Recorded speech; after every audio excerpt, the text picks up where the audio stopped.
Hello, John. This week there was a very, very famous spiritual lady canonized. I'm of course talking about Mother Teresa. That's right, Oliver. Mother Teresa was a former winner of the Nobel Peace Prize, the money of which she gave away to the charitable causes for which she was famous for, looking after the unwanted and the downtrodden in Calcutta and wherever she happened to come across them. She was a special person, and Pope Francis canonized her last Sunday, so she's now Saint Teresa of Calcutta. Canonized her on Sunday at a ceremony in the Vatican in Rome, and thousands were at that event because it has attracted interest worldwide, even from what one might call the agnostic press, the press that don't normally refer to anything of a spiritual nature. So, Mother Teresa was actually born into a fairly well-to-do family in Albania. A lot of people don't know that. They think maybe she was born into poverty, which she wasn't. And then she moved to Ireland, and she learned English in Ireland. That's right. When she became a nun, actually it was in the Loreto order of nuns, and she came to Ireland to learn English. So we're blessed that Saint Teresa of Calcutta spent formative years in Ireland.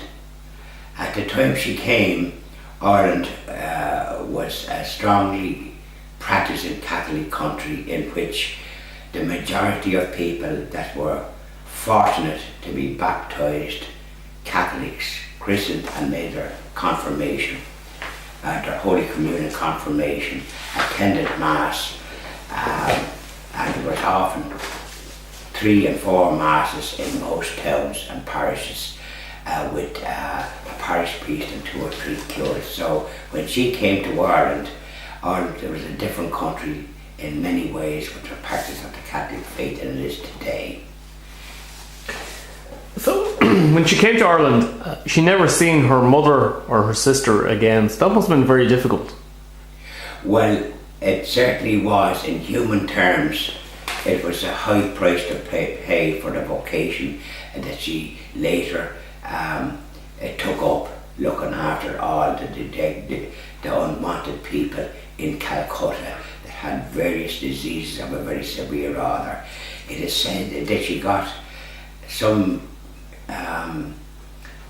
guidance from our divine Saviour Jesus, and subsequently for many years she felt unloved by Jesus.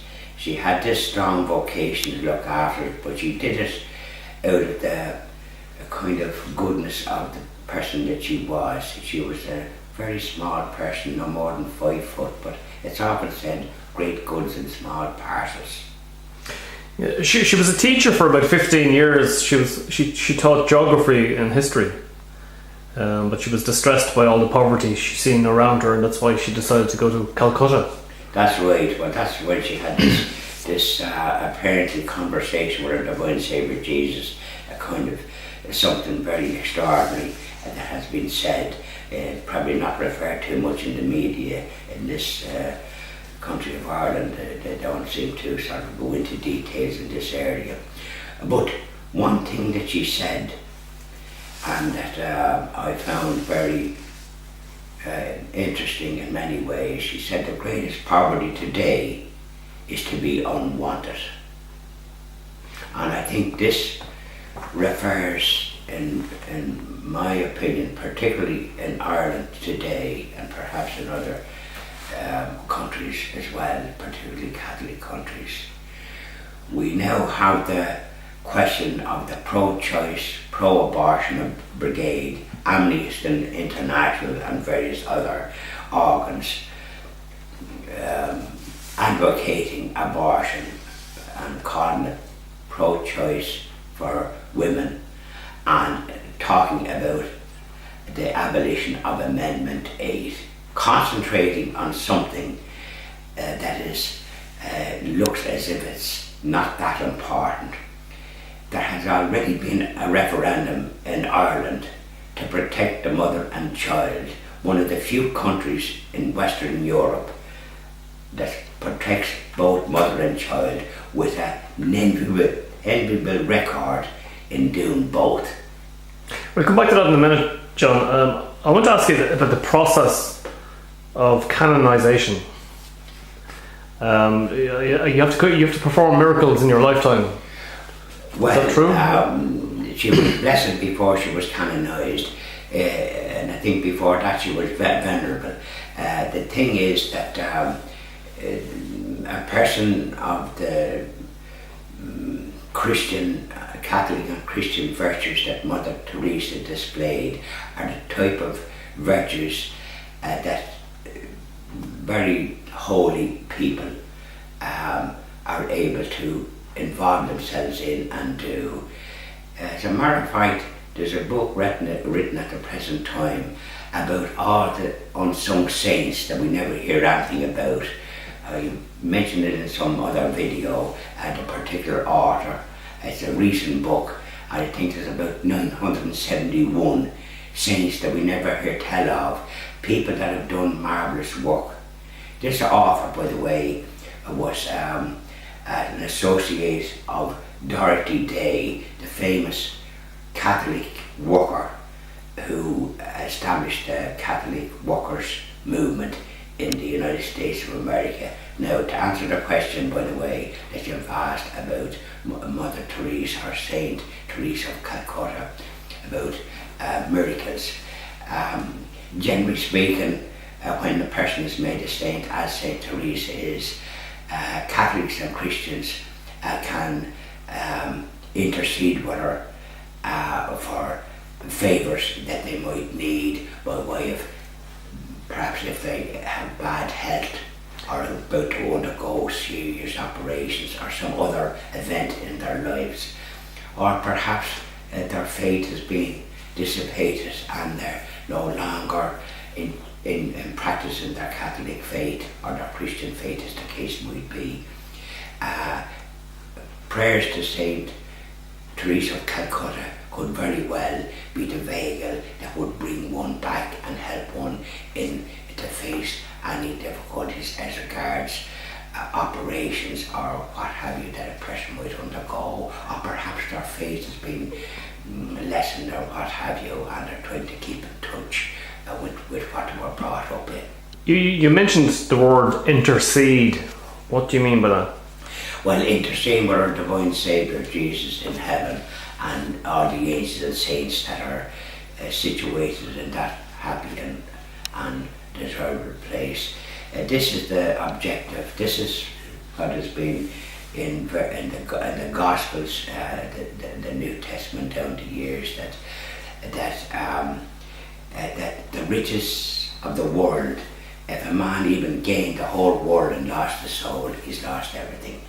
The focus on the material things of life, not least the Apple controversy that seems to occupy many people in Ireland today, is an example of the focus on monetary and economic and passing things in life. Materialism. Material, in other words, yes, and that a person should live their lives, and we all try to, but sometimes we fall down because we have our weaknesses and we're human.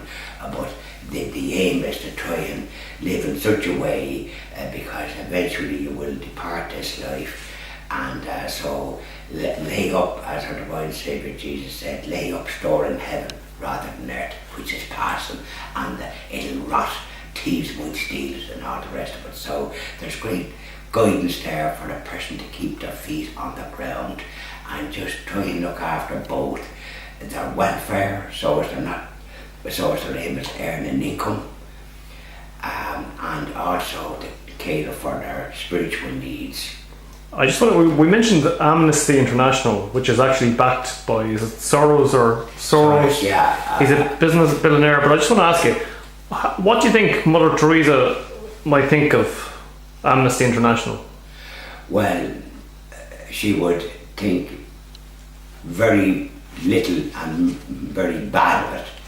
An organisation founded by a Catholic, a practicing Catholic, to now have turned its back on the marvellous objective that the founder had, and now to be backing the taking of innocent lives. They can dress it up whatever way they like, but the evidence is there that the abortion providers cared little about the unfortunate women that availed their services. The best solution for potential mothers, which we all had mothers, thanks for the goodness, all this problems didn't arise in our time, in my time, but people today now are faced with this dilemma that the billionaires that don't have much respect for life in its most innocent form, namely the person in the womb, the safety of the woman's womb that has been conceived and about to be born. What a tragedy. Mother Teresa was very much against that, as is all right-thinking people. She was called Mother Teresa. Is this because she was a nun? Well, she was a mother superior in the convent. The nun in charge is called Mother Superior because she looks after the nuns in the congregation of which she's the superior. Okay. Thanks very much, John, for sharing that with us. Thank you very much. Okay.